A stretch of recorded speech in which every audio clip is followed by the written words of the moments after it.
all you need to know, the Bloomberg Quint podcast that prepares you for the day's business. Good morning, I'm Alex Matthew and this is the Bloomberg Quint podcast that helps you start your day on the right foot. Today is the 16th of July. Here's everything that you need to know. News on the economy first. India's trade deficit narrowed in June as a slowing economy and lower oil prices curbed imports. The gap between exports and imports was $15.3 billion last month, compared with $15.4 billion in May, according to data from the Commerce Ministry. That was higher than the $15 billion median estimate in a Bloomberg survey of 23 economists. Separately, core inflation, which is seen as an indicator of demand conditions, has plummeted over the last few months, reinforcing concerns about a slowdown in consumption in the economy. While headline inflation has been rising due to increase in food prices, core inflation, which excludes food and energy prices, has fallen sharply. Wholesale core inflation fell to a 31-month low of less than 1%, according to data released yesterday. Retail inflation data released on Friday had shown that core inflation fell to a 23-month low of 4.1%. In corporate news, 3 companies of the crisis-hit IL&FS Group have entered into agreements with secured lenders as part of a debt resolution process. The 3 companies, Moradabad-Bareilly Expressway, Jharkhand Road Projects and West Gujarat Expressway, have a total debt of more than 5,000 crore rupees. The Reserve Bank of India has imposed a 7 crore penalty on State Bank of India for not complying with, among other things, the central bank's norms on reporting frauds and income recognition. JSW Steel has said that it is likely to go ahead with its near 20,000 crore rupee offer to buy Bhushan Steel, even as a string of accounting frauds were uncovered at the target company. JSW Steel is anxious, though, about the alleged frauds and its impact on the sale process. Lawyer Arun Katpalia said this yesterday in a hearing at the National Company Law Tribunal. In the M&A space, Dentsu Aegis Network has acquired a majority stake in India-based data analytics firm Ugam for an undisclosed amount.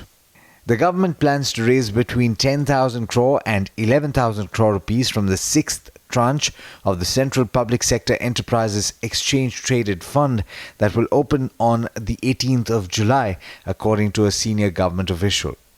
And India and Russia have agreed on a new payment method through their national currencies for multi-billion-dollar defense deals in a bid to avoid risks created by the US threat of sanctions and banking restrictions.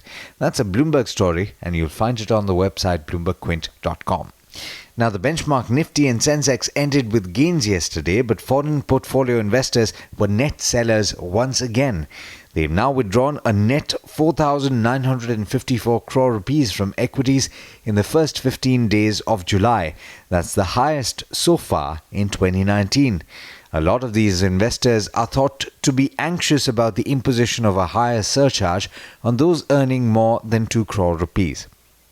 In international news, the US president again asserted that Beijing wants to make a deal on trade, pointing to China's slower growth in the second quarter, which was the weakest since regular data began in 1992.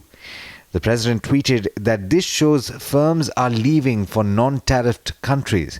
Treasury Secretary Steven Mnuchin said he and Trade Representative Robert Lighthizer expect to speak by phone with Chinese officials this week about negotiations.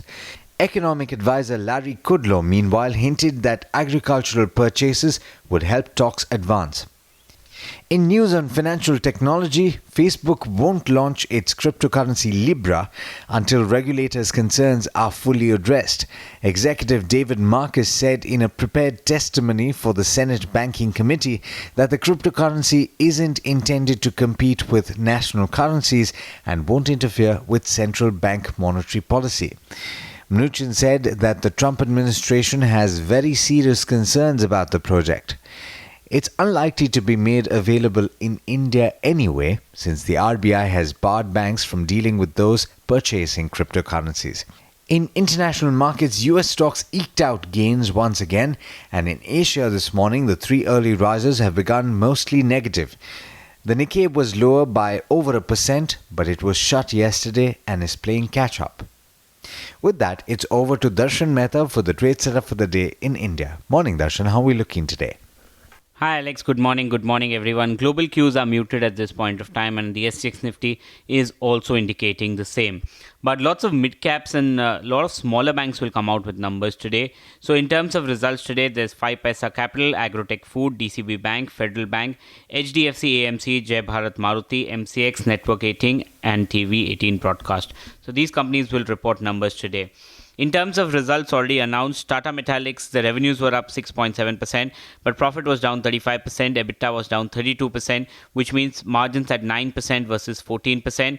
Raw material as a percentage of sales moved up to 65.4% versus 63.3%, and other expenses were up 17%. Even automotive stampings, a weak set of numbers, revenues up 8%, but a net loss of 9.5 crores versus a net loss of 5.9 crores last time around. They have an EBITDA loss of 2.4 crores versus an EBITDA profit last time. In terms of other stocks to watch out for Ashok Leyland. The Pantnagar plant will remain closed from July 16th to July 24th, and the closure is due to the weak demand and outlook for the industry. Dishman will be in focus. GSK announced positive data in phase 3 study for ovarian cancer drug Zejula. Dishman makes the key API which is used in this drug. Nirmal Bang is saying that this is a big positive for Dishman's revenues in the medium term. And HDFC Securities says that the API revenues for Dishman could grow more than 2 times over the next 2 years once the approval comes in. Brigade Enterprises Board has approved issuing 1 bonus share for every 2 held, and they have issued convertible warrants worth 115 crores to the promoters. DHFL no F&O contracts will be made available for trading post the September 27th series. Page Industries, Kartika Capital has decreased the stake in the company from 5.01% to 2.98%. State Bank of India, in which RBI has levied a penalty of 7 crores for violating income regulation rule. Jubilant Life Sciences has announced a price hike of 10% for vitamin B3 with immediate effect for some of the contracts. HSBC has initiated on L&T Tech with a buy and a target price of 2100. They are saying that the recent strong deal wins support the industry-leading growth. Kotak has cut the target price on Aurobindo Pharma to 680 from the earlier 760. They are saying that the FDA worries are weighing in on the share price, but they say that the growth profile is slowing, but valuations provide comfort. And finally, IIFL has come out with a note on the two-wheelers. They've cut the FY20 two-wheeler industry growth forecast from plus 4% to minus 4%. They expect double-digit decline in second quarter, similar to the first quarter.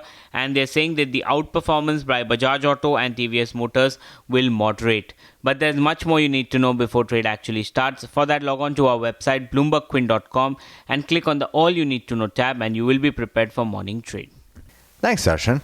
And as always, thank you all for listening in. This is Alex Matthews signing off. Have a lovely day. I hope you enjoyed listening to All You Need to Know. Did you know that you could listen to the show on the IVM Podcast app? On the IVM Podcast app, along with this, we have a number of other shows which you think you'll enjoy. Listen to Cyrus Says with Cyrus Brocha as the host. Listen to Paisa Vaisa with Anupam Gupta. The Scene and the Unseen with Amit Verma, or Shunya One hosted by Shiladitya Mukhopadhyay and myself. Check out the IVM Podcast app to get more talk content that you will enjoy.